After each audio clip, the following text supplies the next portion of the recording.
ખેડૂતો હવે વીજ કંપનીઓની દાદાગીરીના સામે મેદાને પડ્યા છે। સરકારને અલ્ટિમેટમ પણ આપી ચૂક્યું છે। ગાંધીનગરમાં બેઠેલી આ સરકાર છે તેને પણ સંભળાવી રહી છે અને સરકારને પણ ફફડાટ ઊભા થાય તેવા તે ઉચ્ચારણો કરી રહ્યા છે। અને જે પ્રકારે ખેડૂતોએ હલ્લા બોલ કર્યું છે ત્યાં શું ચૈતર વસાવા પહોંચ્યા છે। વૈષ્ણવજન તો તેને કહીએ જે પીડ પરાઈ જાનાને રે। નમસ્કાર, આપ જોઈ રહ્યા છો નવજીવન ન્યૂઝ અને હું છું આપની સાથે તોફિક ગાંચી। ખેડૂતો હવે રોડ રસ્તા પર ઉતર્યા છે અને જે પ્રકારે આ સરકારની ચૂપ્પી છે, આ જ સરકાર દાવો કરતી હોય છે કે ખેડૂતોના તેમણે વિકાસ કર્યા છે, ખેડૂતોના માટે તેમણે અનેક આર્થિક પેકેજો જાહેર કર્યા છે, ઐતિહાસિક આર્થિક પેકેજો જાહેર કર્યા છે તેવી વાત કરી છે। પરંતુ આ ખેડૂતોને જાહેરમાં આ પોલીસ દંડા મારી રહી છે તે દ્રશ્યો પણ શું આ સરકારને નહીં દેખાતા હોય, આ મંત્રીઓને નહીં દેખાતા હોય અને ખાનગી કંપનીઓ આ જ ખેડૂતોના માલિકીના ખેતરમાં જે પ્રકારે દાદાગીરી કરી વીજ થાંભલાના હાઈ ટેન્શન વાયરો નાખી રહી છે તે પણ આ સરકારને નહીં દેખાતું હોય। આ મામલે હવે ખેડૂતો મેદાન છે, ટ્રેક્ટરો લઈને અમદાવાદથી ગાંધીનગર તરફ કૂચ કરે તેવી શક્યતા છે અને આ ખેડૂતોની વહારે અલગ અલગ નેતા, વિપક્ષના નેતાઓ આવ્યા છે અને ચૈતર વસાવાના હમસકલે પણ ધડાકો કર્યો છે। ખેડૂતોના હક અને અધિકારની લડાઈમાં અમે ભાગીદારી તરીકે આજે ખેડૂતોને સમર્થનમાં ઉતર્યા છે। અમે જાતે પણ ખેડૂતો છે।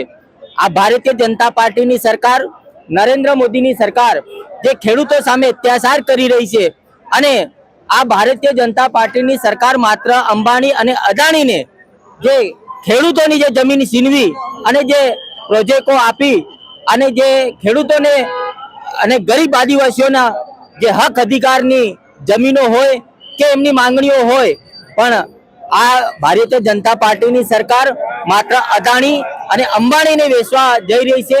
ત્યારે એમના વિરોધમાં આજે સમગ્ર ગુજરાતમાંથી અમારો ખેડૂત જે કણમાંથી મણ પેદા કરનારો ખેડૂત આજે રસ્તા પર ઉતર્યો છે। આ ગુજરાતમાં અને કેન્દ્રમાં બેઠેલી ડબલ એન્જિનની સરકાર એ માત્ર ખેડૂતોના હક અને અધિકારો છીનવવાનું કામ કરી રહી છે। યુપીએની સરકાર હતી ત્યારે જે ખેડૂતોના જે હકો મળતા હતા એ આજે ભારતીય જનતા પાર્ટીની સરકાર આ ખેડૂતોના હકો છીનવવા જઈ રહ્યા છે। તમે સમગ્ર ગુજરાતમાં અમારો દાહોદ જિલ્લો હોય કે પંચમહાલ હોય કે ઉત્તર ગુજરાતમાંથી જે પણ ખેડૂતો છે એમને આજે ખાતરના ભાવો જે આસમાને પહોંચ્યા છે, ત્યારે આ દેશનો, આ રાજ્યનો ખેડૂત આજે ગરીબીમાં ઘૂસી જઈ રહ્યો છે।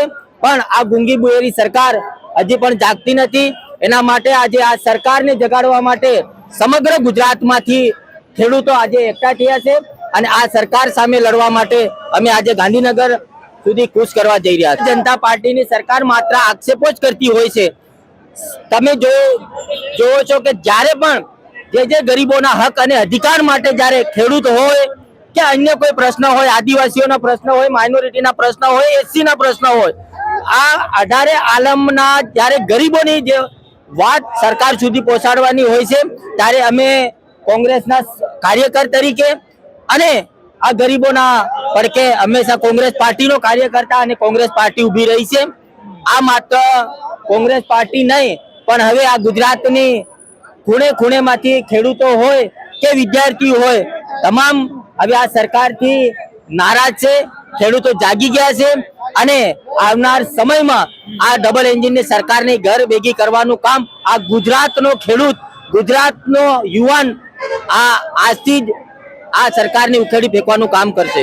પાર્ટી માત્ર રાજકીય રોટલા શેકવાનું કામ કરી રહી છે, જ્યારે સમગ્ર ગુજરાતમાં ઉત્તર ગુજરાત હોય, દક્ષિણ ગુજરાત હોય કે સૌરાષ્ટ્ર હોય, જ્યારે ગામડે ગામડે જઈ અને જે થાંભલા, જે પોલ હમણાં સૌરાષ્ટ્રમાં જે અદાણીની કંપની નાખી રહી છે, ત્યારે કોંગ્રેસના કાર્યકર્તાઓ ગામે ગામે જઈ અને ખેડૂતોની વેદના જાણી અને આ વેદના પછી લોકોએ સમર્થન આપ્યું છે કોંગ્રેસ પાર્ટીને કે તમારી આગેવાનીમાં અમે ખેડૂતો સ્વયંભૂ અમે જોડાઈએ અને અમને મદદરૂપ થાવ અને આ જે અદાણીનો પ્રોજેક્ટ છે એને નાબૂદ કરવા માટે આજે અમે ખેડૂતોને પડખે ઉભા રહ્યા છે। આમ આદમી પાર્ટી માત્ર રાજનીતિ કરવા માટે આગળ આવે છે। તમે જોયું હશે કે જ્યારે હળવદમાં જે પ્રોગ્રામો કર્યા આ લોકોએ ખેડૂતના નામે, ત્યારે ખેડૂતોને જેલમાં ધકેલવાનું કામ પણ આમ આદમી પાર્ટીએ કર્યું હતું. જ્યારે ખેડૂતોને દંડા પડતા હતા ત્યારે આમ આદમી પાર્ટીનો કોઈ પણ નેતા એ દંડો ખાવા તૈયાર નથી. પણ આ સંમેલનમાં આજે જો ગાંધીનગર અમે કૂચ કરી રહ્યા છે ત્યારે ખેડૂતોના હક અને અધિકારની લડાઈમાં પહેલો જો દંડો ખાશે તો એ કોંગ્રેસનો કાર્યકર્તા આ લાકડી ખાશે. પણ આ ગુજરાતના ગરીબ ખેડૂતોને અમે હંમેશા સાથે રહીશું. સમગ્ર મધ્ય ગુજરાત હોય કે દક્ષિણ ગુજરાત હોય, અમારા ચહેરાઓ કુદરતી રીતે એક ચહેરાઓ મળતા હોય છે. પણ અમે આદિવાસી સમાજ માટે હું પણ લડું છું, છેતરભાઈ પણ લડે છે અને એ પણ અમારા સમાજમાંથી આવે છે. પણ અમે સમાજ માટે અને ખેડૂતો માટે હર હંમેશા આગળ રહેતા હોય છે. કુદરતી રીતે કદાચ અમારા ચહેરાઓ એક મળે છે, પણ જે હક અને અધિકારની લડાઈ છેતરભાઈ પણ અમારા સમાજ માટે લડે છે અને હું પણ અમારા સમાજ માટે લડું છું. રાજનીતિમાં અમે બંને ભાઈઓ પોતપોતાની પાર્ટીમાં અલગ અલગ રીતના કામ કરી, વિચારધારા પોતપોતાની પાર્ટીની અલગ હોતી, અમે અલગ અલગ પાર્ટીમાં કામ કરી રહ્યા છે.